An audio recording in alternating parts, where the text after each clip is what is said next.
Are you a business owner or entrepreneur who's had great success in the business world, and now you want to launch a speaking career to share your message with the world?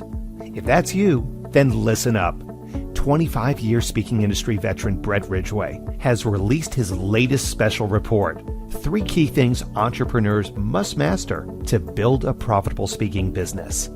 To pick up your copy, go to brettridgway.com/freebie. Welcome to the Spotlight on Speaking show with Brett Ridgway, where you'll learn the keys to building a profitable speaking business from speaking industry pros. Each week, we interview a great guest who will share his or her speaking journey, identify what their keys to success have been, and highlight some critical mistakes they've made along the way that you'll want to avoid. Be sure to visit our website at spotlightonspeaking.com. And while you're there, subscribe to us via your favorite network.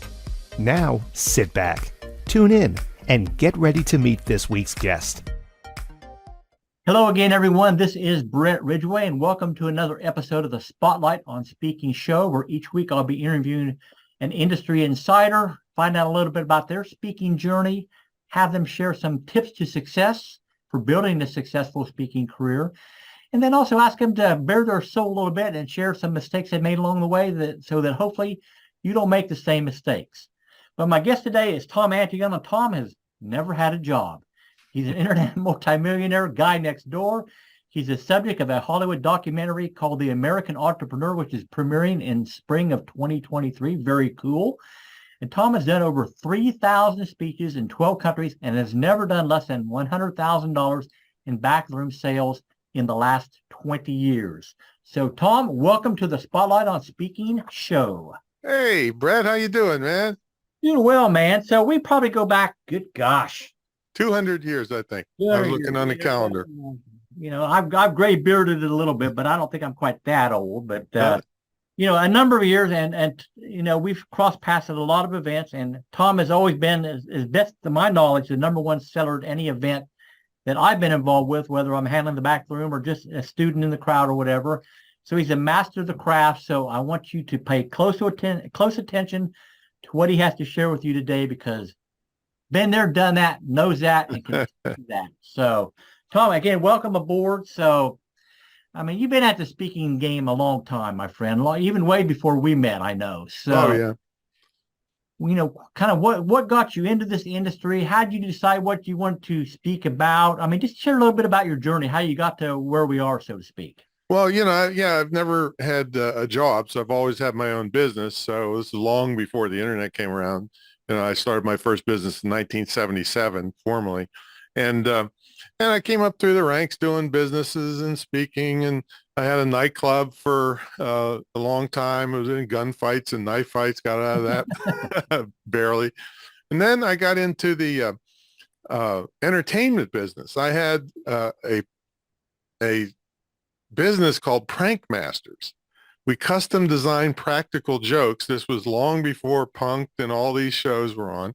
Mm-hmm. And we did 4,000 custom designed practical jokes in and around the Washington, D.C. area. And I got worldwide publicity for it. But the whole time I was doing it, it was a lot of fun. I really honed my comic timing. I did 1,000 performances myself. So it was kind of like a professional comedian. I was writing custom humor all the time. But I was always thinking there's something bigger out there, as a TV show, a movie, or what. And I was in Crown Books in Lanham, Maryland, Greenbelt, Maryland. And I moved to let a lady walk by who's pushing a baby carriage. And I hit my head on a book called Speak and Grow Rich by Dottie Walters. And the reason this is kind of woo-woo is because Dottie Walters started her career pushing a baby carriage, selling advertisement door to door. So kind of woo. But anyway, I got the book. I thought, this is perfect for me. I'm funny and I got plenty of business experience. I'll be great on the speaking stuff. So that's how I got started speaking. And you talked about mistakes. Well, I was doing these entertaining jobs for anywhere from 75 to the most we ever charged for an elaborate thing was $1,200. But most of them were $100 to $150. And so I thought when I broke into speaking, I said, I'll just charge 500 and I'll clean up because speakers are charging 4 and 5 and 6,000 at the time I broke in. And I couldn't get one job at $500. Here's the thing. If you're too cheap, they think something's wrong with you because they know how much speakers cost, and it's not their money anyway. It's corporate money or something.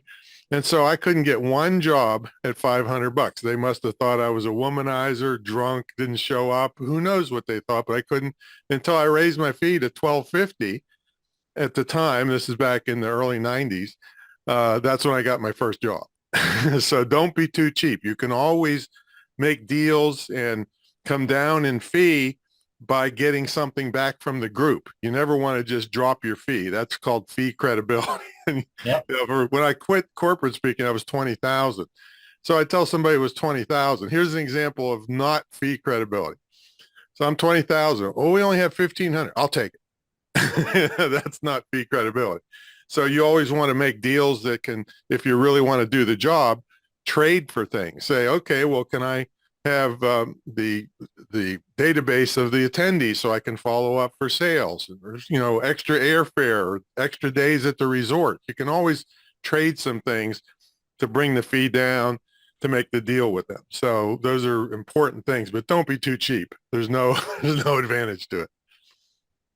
So it's a big shift in a way from practical jokes and what you did then to becoming a keynote speaker and eventually a platform seller and all that. So what transitioned you or caused you to, what was the impetus to move from one to the next? Well, the money, of course, and I'm always looking forward, but the thing is, it wasn't that big a transition because at the time that I broke in, humor in the workplace was a big topic.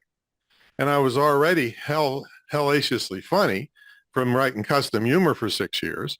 And I had businesses where I had loads of employees and made it fun for them. So it was natural to move into that arena. What I had to get used to was meeting rooms and microphones and being politically correct enough to get by with that. In those days, it was that one was hard. That one was hard for you, I'm sure, Tom. It was, but it'd be even worse now in the corporate arena. But I haven't done corporate speaking for a long time simply because I can't stand, and I can make more money in the public arena. So it wasn't that big of a jump, but it was a major jump in money because I'd have to do 10, 15 gorillograms and practical jokes and custom stuff and run all the way the traffic around Washington, D.C. to make as much as I do in one, 30 to 45 minute speech. So I'm taking it you've done a lot of improv along the way in some way, shape, or form. Well, I didn't take any classes in it, but I had to. I mean, doing 1,000 comic performances, stuff comes up, and these are in people's homes and parties and things like that. So yeah, you get pretty good at finding out what works and what doesn't to make people laugh. I mean, it's so interesting to me because I've been interviewing several people over the last week or so, and at least half of them have mentioned improv as a critical element to them becoming a better speaker, the ability to think on their feet and react to the crowd and what's happening and move forward. Yeah, and I totally on board with that, but there are ways you can work on that without going to improv classes. In fact, in my book, Wake 'em Up, it's one of the classics. It's been, universities have used it and stuff, but it's called Wake 'em Up. There's a section in here on pre-planned ad libs. So things that come up in meeting rooms. It's too cold. It's too hot. The projector bulb burns out. The door squeaks, whatever. Right. The bus person drops a tray of stuff, whatever. So you have pre-planned ad libs. And then when that thing occurs, boom, you act like nothing's going on. Everything's cool. People have a good laugh over it. And then that obstruction or that distraction is gone now. Right. If you try to ignore it, they'll never hear what you're talking about. So you address it with a pre-planned ad lib and then you move on. So you've done both keynoting and platform selling and all that. I'm assuming based on your input that platform selling is the way to go if somebody has a choice of which direction they should take as a speaker. Well, yeah, if you're money motivated and another thing, is that the people that are in the platform speaking for sales want to be there. See, frequently in the corporate world, they're forced to be there, and they know more than you do. And it's a pain in the neck, and you got to be super politically correct. I made a joke about water one time, and somebody complained to the meeting plan. And let me give you the context. I got $5,000 for the hour. This is 20, 30, 25 years ago. Standing ovation for 3 minutes, which is ungodly long for a standing ovation. They were begging me not to quit. And this guy from Nigeria, water is not funny in our country. Yeah, so you have to be super politically correct. In a public seminar, I could tell them to take a hike, but and I couldn't do that in the corporate world. So it's if you really want to make money and be in front of people that want to be there, that's what you want to move towards. So obviously you've been very successful as a speaker, Tom. What would you say? I mean, there's lots of things that factor into that, but what would you say maybe your 3 biggest keys to success have been, and that you would advise somebody else to follow? Well, one for sure is I'm super customized. I didn't have to be as much in the public seminars because they were all entrepreneurs wanting to make money. But in the corporate world, I interviewed at least 15 people that I knew were going to be in the audience from all different job levels, so that they thought I knew that I was one of them by the time I got there, because on stage, I'm saying things that nobody from the outside that's just doing a dog and pony show would ever know. And so customization really made me really take off faster. And one of the ways you can do that, especially now, is Google Alerts. So this is an online thing where you can put in keywords. So for instance, I was speaking for Hallmark cards. So I put in Hallmark cards into Google Alerts. And I always check it, the week before I speak. And then the morning before I came down, I checked it and something came out about Hallmark cards. And I'm speaking to all these executives from Hallmark cards. I start talking about it and they're looking at each other. We didn't know that. And they thought I was some kind of freaking genius or psychic or something. So there's tools that can help you be customized. So those are really important to be customized. Well, I find so many speakers, Tom, in my opinion, are so lax in terms of their willingness to customize a presentation and really do their homework up front to make sure it's as focused as possible to the needs of the audience. What are their pain points? And how can you, as you did, roll the people into the presentation by talking to them ahead of time, in a sense? And you got to be willing to do your homework, bottom line, if you truly want to succeed in this business. Well, that's the thing. Yeah. People see it as big. Oh, you made how much for 1 hour? And they think that's all that's involved in it, but it's far from that. Also, another thing about the interviews is I would find out what humor is acceptable, and I would check it with several different people, because I have been set up before where somebody wanted me to joke about something because they didn't want to say it. They wanted me to say it so that they wouldn't get in trouble. But I checked it with other people and I said, no, that's too hot. And then I also find out who the know-it-alls are. And so I knock out any hecklers, because if I find out who the know-it-alls are, I definitely call them ahead of time. And I say, hey, people said, you know a lot about this topic. I want to make sure I don't waste your time, and I want to get your opinion on something. Well, hecklers want to feel like they know it all and that they're worthwhile. And so by me doing that, they didn't heckle me. In fact, they said, well, he was one of the best speakers we ever had. And it's just because I edified him. Well, truly, people will help support the things that they feel like they help to create in some way. So they help them create your presentation, so they're going to support it, obviously. That's it. And then another mistake is not getting at least a 50% deposit. And I know it's hard if you've got to pay your car payment or something, but the problem is people are flaky. And they'll book you and they have nothing to lose if they cancel you. And most of the work, be honest, Brett, is done before I get there. Mm-hmm. All this customization, all the travel arrangements, taking the time off the schedule. So you got to get a 50% deposit before you go in your contract. And I got to the point where I got full payment 2 weeks in advance, because the last thing you want to do is be there when the training director, you just made his 4-month salary in 45 minutes. Yeah. And they're supposed to give you the check, and they just hate you. They're thinking, I could have done better than this. And you're walking around like a homeless person after your speech trying to wait for your check. So Yep. you gotta, these are all things around the actual on stage performance that make you, celebrity status. So obviously Tom's talking about a keynoting situation where you're going into a corporation or Right. an association. You're not going to get a 50% up front if you're a platform seller. You're going to pay your own expenses up front and then hope that you can convert from the stage. So. Well, and I really want to talk about that because, like I said, I haven't been beaten in 20 years that I know of. And there's so many details to it. So let me know when you want to get into that. Yeah, we'll get into that. Before we do, though, Tom, let's take a quick break.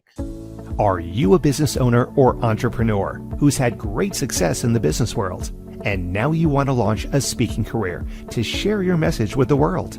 If that's you, then listen up. 25-year speaking industry veteran Brett Ridgway has released his latest special report, 3 key things entrepreneurs must master to build a profitable speaking business. To pick up your copy, go to brettridgway.com/freebie. And we're back with our guest, Tom Antion, on the Spotlight on Speaking show.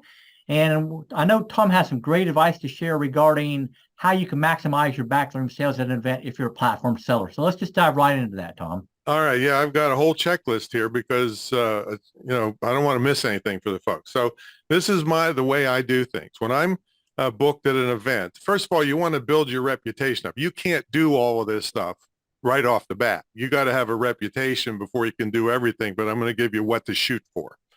So the first thing is you want a good agreement. Just because it's a public event doesn't mean you shouldn't have a good speaker's agreement. It covers things for me like my time is not going to get cut. No matter what's going on around me, my time doesn't get cut. When I'm on, I usually want to be on right before lunch, because that way, if they're buying like crazy, the next speaker's not bugging me to get on stage. I usually want a separate room to take them to after my speech. We call it an isolation room. That doesn't sound very nice, but it's I do virtually all content on stage, and then I get people to another room afterwards to do the selling. I want sound off my laptop. I want a handheld microphone. Every little detail is covered in my agreement. And that way, and see, some of the meeting planners or promoters, were secretaries yesterday, or they were, they just think, oh, this would be great to throw a big event. And they have no idea what they're doing. Mm-hmm. I've been there thousands of times, and I know what's going to work for both of us, because they want to make money off of me and I want to make money off of the whole thing. So, mostly they don't fight me with this because I've been there and done that. Okay. Next thing is I want an ability to do a business card drawing. And a lot of promoters won't let you do this. They'll feel like you're siphoning people out of their crowd. But I built up a reputation of honesty in that they know I'm going to follow up with these people and get the sale and pass on the commission. So that's if they won't let me do a business card drawing. And then it's also a technique to tell them about my product, what they're going to win, mm-hmm. with the no sales resistance. See, so whenever you can do a drawing, that tells people about your product without hawking your product. See, because they're going to win it for free, but then at the end, everybody else wants it. Okay, so that's that. And by the way, none of this stuff is coming from a diva attitude. I mean, Brett, you know me. I just hang around, talk to people. I don't come in with an entourage and act like a big shit, Yeah, and I think it is key to recognize that Tom paid his dues and he earned that reputation that enables him to do some of the things that he's talking about. When you're a new speaker to the platform and all that, you're not going to get to pick your time slots probably. You're going to have to pay your dues and earn your way up the ladder, so to speak. And you just got to accept that that's part of the growing process. And eventually you can get there. But Tom has been at it for 30 plus years. Right. But that doesn't mean you don't act like a professional at all levels, sure. Because like I was doing a 6 a.m. thing one time, early bird with 16 other speakers. And, that's terrible for humor early in the morning and all that stuff and 16 other slots. And so the banquet ahead of time, I mean, Brett knows me. If you see all of me, you know I don't miss meals too often. Right? But I skipped the I banquet. wasn't going to say that, Tom. I know, but you were thinking it. So I skipped the banquet. I went to 50 different tables with a very quickly reset magic trick. Got everybody laughing. And I said, hey, I'm on at 6 a.m, or no, it was 7, I think. And I know, it's early, but I'll make it worth your while if you show up. And then I left them laughing and went to the next table. At the 6 a.m. in the morning, it was standing room only. The meeting planner is freaking out. She's begging me to stay and do another session in the afternoon. So that's what being a pro is about. See, I wasn't anything special at that event, but I turned out to be because of my actions, acting like a pro. Okay, let's get back to this. So, and also I've been able to negotiate a better percentage. Most of the time it's 50-50, but I was able to do better than that. And I won't tell you how much because then the promoters will be pissed off. Okay. Then one of my goals, even when I was in corporate speaking, Brett, is to make them love me before I even get in the country I'm speaking in. Well, how do you do that? Well, in those days, I would throw a pre-programmed teleclass, and now it would be a webinar where I would just give a lot of content, and I'll say and promote the event for the promoter for free. That makes the promoters love you more and want you back because you're doing all this extra stuff to help them. And so I would do that. And so people couldn't wait to meet me once I got there. I was pre-sold to them, basically. So that's one thing. Then I would shoot a really nice quality promo video for the event with me as the main guy telling about all the other speakers that are going to be there. So it wasn't just, bragging about myself. However, I looked like the main event because I was the one on the video. So I provided this to the promoters, and they said, I can't believe you're doing all this stuff. Well, that's what a pro does. So I did a pre-programmed video for them to promote it. Another thing I had is my promotional materials. I gave them to them ahead of time to give out at registration. So the people would get my stuff. At the time, it would be a DVD prior to the pandemic, but now I would probably, with all the computers not having DVDs, I would give them a thumb drive with a promotional video about me and my mentor program. And a magalog, that's a magazine catalog, really slick looking. They had this at registration. They went up at the room and read it at night and came down, and some of them bought before I even spoke. That put me in front of all the other speakers. So that's another thing. Then I did an early bird session. So it was promoted that for people that flew in the night before, Tom's going to do a total early bird session, and there was no selling, no nothing. So let's say maybe there's 300 people at the event. 100 people came to the early bird.